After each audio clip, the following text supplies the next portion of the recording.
Dateline deception, what it is and why it matters to you. A close examination of the international dateline irrefutably proves that the modern weekly cycle has not cycled continuously without interruption since creation. To suggest otherwise is to bow to tradition and assumption to the exclusion of the evidence. What is the international dateline? The international dateline, or the IDL, is an imaginary line that runs through the middle of the Pacific Ocean. It was officially established in 1884 at the International Meridian Conference in Washington, D.C. for the sole purpose of differentiating between days on the Gregorian calendar. The international dateline functions as a line of demarcation separating two consecutive calendar dates. When you cross the dateline, you become a time traveler of sorts. Cross to the west and it's 1 day later. Cross back and you've gone back in time. For the most part, the dateline follows the 180-degree meridian, which is opposite the Greenwich meridian or prime meridian in London, England. The dateline is far from being straight though, as there are several contrived deviations to accommodate the political and economic affiliations of nearby islands and countries. The location selected for the international dateline is completely arbitrary. Its location is a matter of convenience and has no ties whatsoever to anything in nature. 180 degrees was chosen because it runs mostly through open ocean in the central Pacific, zigging and zagging to keep nearby nations on their own day and date. So the choice of 180 degrees was arbitrary, but it established the IDL in use today. The international dateline could have been anywhere, but it is most convenient to be 180 degrees away from the defining meridian that goes through Greenwich, England. It also is fortunate that this area is covered mainly by empty ocean. However, there have always been zigs and zags in it to allow for local circumstances. International Dateline Summary. It is imaginary. It was contrived by a committee of men in Washington, D.C. in 1884. The location of the IDL is arbitrary and has no link to anything in nature. Because the IDL is arbitrary, it is movable. It has been moved several times for political and/or economic convenience. We'll touch more on this later. What is the lunisolar dateline? The lunisolar dateline is the line of demarcation established on Earth by the light of dawn the second after the Sun and Moon are in conjunction. This phenomenon takes place at the beginning of each lunar cycle and is very predictable. Unlike the man-made dateline, the lunisolar dateline is not arbitrary. Rather, it is based upon the motions of the heavenly bodies, just as Yahweh intended. And Elohim said, "Let there be lights in the firmament of the heaven to divide the day from the night, and let them be for signs, and for seasons or worship times, and for days and years." Genesis 1:14. Notice that Genesis does not say, "And Elohim said, let a committee of men about 6,000 years from now create an imaginary line at their discretion to divide the day from the night, and let it be for signs and for seasons or worship times, and for days and years." What makes the lunisolar dateline so remarkable is that it allows us to differentiate between calendar days without man's inventions, namely the international dateline. When reckoning New Moon Day as commencing at dawn after the lunisolar conjunction, the entire world is united in the observation of not only the feasts and Sabbaths, but every day. That is to say that everyone on Earth begins their day within the same 24-hour period. Let's explore the inner workings of the lunisolar dateline. The first dawn after the lunisolar conjunction marks the beginning of the dateline. Dawn then moves forward from that point, bringing with it New Moon Day to the world. Subsequently, 6 workdays follow, and then the 7th-day Sabbath or lunar Sabbath. Although Yahweh's dateline, which could also be called his dawn line, changes geographically from one lunation to the next, commencing New Moon Day at dawn after the conjunction ensures that everyone on Earth begins their day within the same 24-hour period. Consequently, there is no need whatsoever for man's counterfeit dateline. Had the Father's feast days never been forgotten and his calendar never forsaken, there would have been no reason to conjure up the man-made IDL. How does the international dateline compare with the lunisolar dateline? So let's compare the IDL with the lunisolar dateline with a quick question and answer session, shall we? OK. Is the international dateline based on observational phenomena? No, the IDL is 100% imaginary and arbitrary. Is the lunisolar dateline based on observable phenomena? Yes, it is based on the motions of the heavenly bodies in accordance with Genesis 1:14. If you were in the right place at the right time and the sun and moon were perfectly aligned, there would be a solar eclipse every new moon. Can the international dateline be moved by man? Yes. Men have moved the IDL several times for political and/or economic convenience. Can the lunisolar dateline be moved by man? No, because the lunisolar dateline is determined by the heavenly bodies, it's out of man's reach. The lunisolar dateline is under the direct supervision of Father Yahweh, who by wisdom founded the earth and by understanding established the heavens. Proverbs chapter 3, verse 19. Who created the international dateline? The IDL was contrived by a committee of men in Washington, D.C. Who created the lunisolar dateline? The lunisolar dateline was established by Yahweh. It is determined at the beginning of each lunation by the motions of the heavenly bodies, in accordance with Genesis chapter 1, verse 14. When was the international dateline established? The IDL was established in 1884. When was the lunisolar dateline established? The lunisolar dateline was established at creation with the ordination of the sun and moon. Which dateline do you suppose heaven endorses? Let's look at 6 ways the IDL cannot be heaven's dateline. 1. Waking up.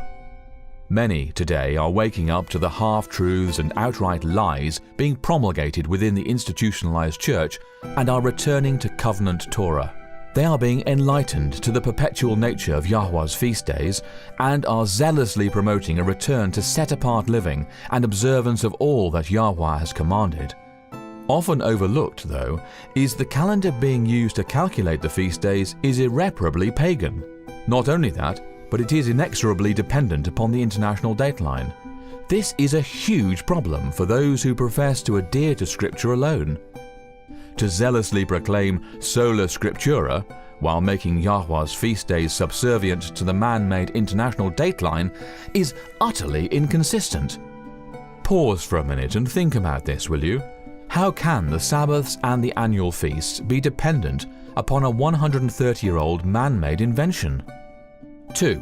SDAs and the international dateline. Cognitive dissonance at its best. The Seventh-day Adventist Church has been blessed with a wealth of scriptural truth. One area in particular is their recognition of the tremendous importance of keeping the Sabbath day holy. Sadly, though, SDAs have adamantly rejected the fullness of the 3 angels' messages and the increasing light of biblical calendation.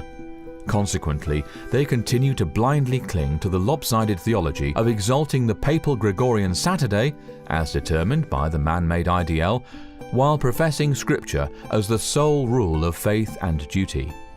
Seventh-day Adventists ardently claim that Saturday is the biblical Sabbath, the seal of Yah, and that Sunday is the pagan day of worship, the mark of the beast. Yet they ignore the fact that it is the man-made dateline alone that separates the 2 days. They recognize the importance of keeping the Sabbath and the grave error of exalting the pagan sun day.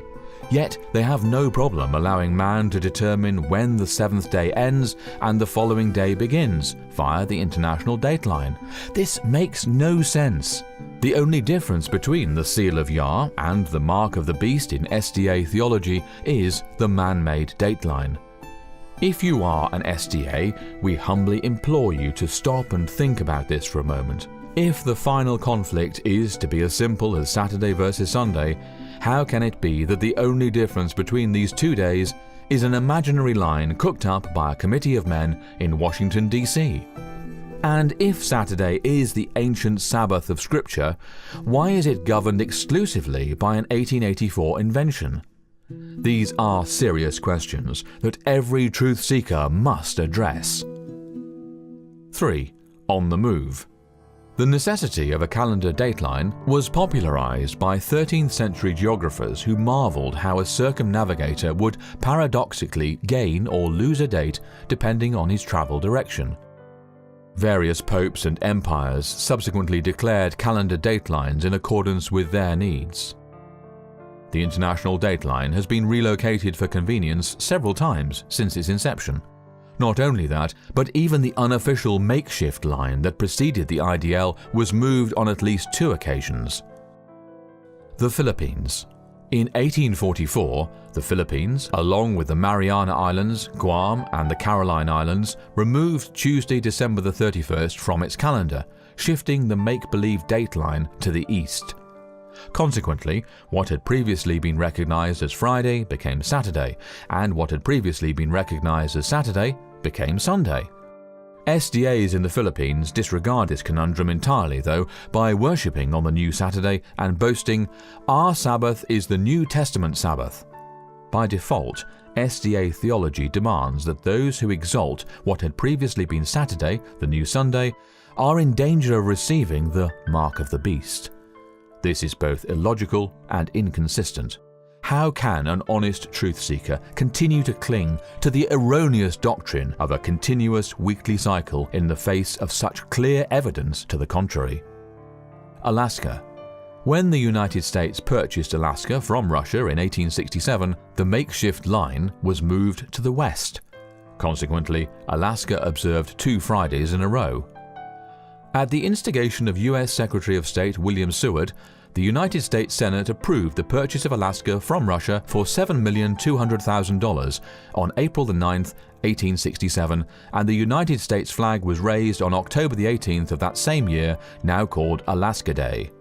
Coincident with the ownership change, the de facto international dateline was moved westward, and Alaska changed from the Julian calendar to the Gregorian calendar. Therefore, for residents, Friday, October 6, 1867 was followed by Friday, October 18th, 1867, 2 Fridays in a row because of the dateline shift. This means that what had previously been recognized as Saturday became Friday, and what had previously been recognized as Sunday became Saturday. Think about it. Saturday Sabbatarians in Alaska today worship on what was Sunday only 150 years ago. Again, the ramifications for the SDA Church are huge because their theology insists that those who persist in Sunday observance will ultimately bear the mark of the beast. How can this be when only 150 years ago their day of worship, Saturday, was Sunday? Integrity demands that Yahweh's faithful acknowledge the egregious fallacy of making heaven's holy days subordinate to a man-made dateline. Samoan Islands and Tokelau. In 1892, the IDL was moved to the west of the Samoan Islands. This was achieved by observing Monday, July the 4th for 2 consecutive days in the islands. 119 years later, in 2011, Samoa shifted the IDL back to the east by removing Friday, December the 30th from its calendar. Tokelau, a nearby island belonging to New Zealand, made the transition as well. Today, the IDL passes between the islands of Samoa and American Samoa. The majority of SDAs in Samoa now worship on the new Sunday because they say the continuous weekly cycle is what matters. Yet they ignore the fact that the 2011 adjustment was only returning Samoa to the calendar week it was observing prior to 1892. This is utterly nonsensical and again makes clear the fallacy of claiming that the modern week has cycled continuously and without interruption since creation. Kwajalein Atoll. In 1993, Kwajalein, one of the Marshall Islands, removed Saturday, August the 21st from its calendar, causing the IDL to be moved to the east. This brought Kwajalein into harmony with the other islands, which up to that point had been on a different day. Eastern Kiribati. In 1995, Kiribati moved the IDL to the east for administrative convenience. Prior to this, the Republic of Kiribati was divided by the dateline. 4. Modern Jews admit a problem. Within modern Judaism, there are 4 major opinions regarding where the dateline should be. 1. 90 degrees east of Jerusalem. 2. 180 degrees east of Jerusalem. 3. Mid-Pacific, closely resembling the international dateline. 4. There is no specific dateline, observe when the locals do. While no genuine truth seeker should be looking to the Ashkenazi Jews for anything, the fact that there is any debate at all among the self-styled rabbis is indicative of a larger problem. 5. The Patriarchs and Prophets. So, how did the Patriarchs and Prophets manage time? Are we to believe that the antediluvian men of Yah and the post-flood Patriarchs and Prophets used a zigzagging imaginary dateline in the middle of what is now the Pacific Ocean to determine when the Sabbaths and feast days arrived? This is truly absurd. Again, the modern dateline was created in 1884 by mere men for the purpose of worldly commerce. 6. Noah's descendants. Think about this for a moment. When Noah's family began to grow and replenish the earth after the flood, some would have travelled east and some would have travelled west. Eventually, the two groups would have met each other on the other side of the world. Now, consider this. If Noah's descendants were observing a continuous weekly cycle, they would have been one calendar day apart when they met on the other side.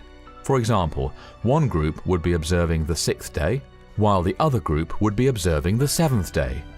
The reason for this is that those who travelled east were travelling towards the rising sun, beginning their days earlier with each eastward movement, while those who travelled west were travelling towards the setting sun, beginning their days later with each westward movement. Consequently, when the two groups met on the other side of the world, those who had been travelling east would be one day ahead of those who were travelling west. So, who would be right? Whose calendar would have been correct? The answer? If they had been observing a continuous weekly cycle, they would both be correct, which is not possible. This again demonstrates the fallacy of a continuous weekly cycle, and it validates the importance of having a dateline that is governed by the heavenly bodies. Here are some questions to ask yourself. If these ancient men and women of Yahweh were not using the modern counterfeit dateline to measure time, what were they using? And Elohim said, "Let there be lights in the firmament of the heaven to divide the day from the night, and let them be for signs and for seasons or worship times, and for days and years." Genesis 1:14. They were using the Lunisolar dateline, which is established each lunation by the lights in the firmament of heaven. If erring men had not abandoned heaven's calendar and neglected Yahweh's feast days, the counterfeit dateline would never have been necessary. The man-made IDL is the result of open rebellion against heaven. Challenge for all Saturday Sabbatarians, teachers and pastors included. How can you consistently observe a Saturday Sabbath without using the man-made international dateline? You cannot. It is irrefutably impossible to use the Roman Papal Gregorian calendar without also using the man-made dateline, for it is this very line that tells you when to transition from one day to the next. It is this very line that tells you which days to reckon as holy and which days to reckon as common. This perhaps makes no difference to the institutionalized Sunday-keeping churches that teach lawlessness, but to those who are zealous for the things of Yahweh and who recognize the eternal value of His Sabbaths and feast days, this makes all the difference in the world. If we are to serve the Father without compromise, we must allow His word alone to distinguish for us that which is holy from that which is common. Which is to say, we must use heaven's calendar and heaven's dateline to determine when the Sabbaths and feast days arrive, not man's counterfeit dateline that's only been zigzagging its way through the Pacific Ocean for the last 130 years. Now, we have a challenge for you. Ask your own questions. If you are a Saturday Sabbatarian, ask your pastor, how can we consistently observe a Saturday Sabbath without using the 130-year-old man-made international dateline? If he is honest, he will have to concede that it is impossible. The world simply cannot be united in observing a Gregorian day and/or date without using the International Dateline. The question that logically follows then is, how can Saturday be heaven's ordained seventh-day Sabbath? There is simply no way around it. If the day matters, then the method used to calculate the day matters too. You cannot have it both ways. You cannot say that the seventh-day Sabbath is of the utmost importance to our Father in heaven, while also saying it is acceptable to let worldly men determine when the seventh-day Sabbath begins and ends via the International Dateline. Embrace truth. Now that your eyes have been opened to the deceit of the modern calendar, what will you do? Will you obey at once and begin studying and observing heaven's calendar? Or will you obstinately plug your ears, cover your eyes, and turn your back to the light? Will you pick up your cross and follow the Lamb wherever he goes? Or will you shrink from the invitation and return to the complacency and darkness from whence you were called? It is our prayer that you will shake off the spirit of Laodicea and flee Babylon while there is still time. Please do not make the mistake of believing that there is safety in numbers. Your pastor might choose to remain in darkness. Your church family might prefer the comfort of a pew over the discomfort of bearing the cross. Everyone you know might reject the latter rain and the increasing light of the Father's calendar. This, however, does not excuse you from your responsibility to embrace the truth. Yahweh has made it known to you. Incomprehensible blessings await those who trust and obey. But the path of the just is as the shining light that shineth more and more unto the perfect day. Proverbs chapter 4 verse 18. For more on this and other exciting end-time topics, please visit worldslastchance.com.